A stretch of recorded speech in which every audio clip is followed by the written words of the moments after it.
Bankura mobile training ব্রাশটা এখানে হচ্ছে, আর এই চার্জার পিনটা তুলে পরে আবার লাগাবো। লাগাবো 350 অ্যারাউন্ড।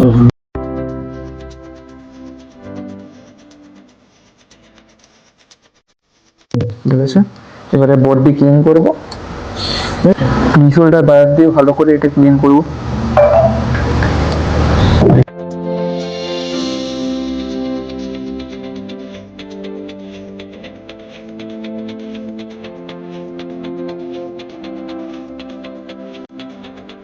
করে ক্লিন করে দেওয়ার পর ঠিকই লেগেছে। ভালো করে একবার একটু প্রপার ক্লিন করাবো।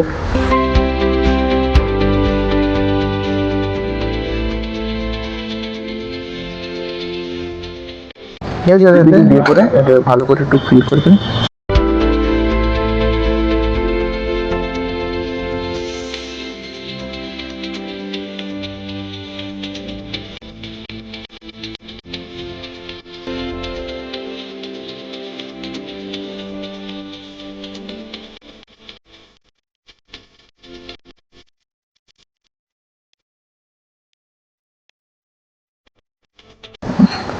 এটা আমি সাকসেসফুল করে দিলাম, দেখতে পাচ্ছ একদম পারফেক্ট হিসেবে।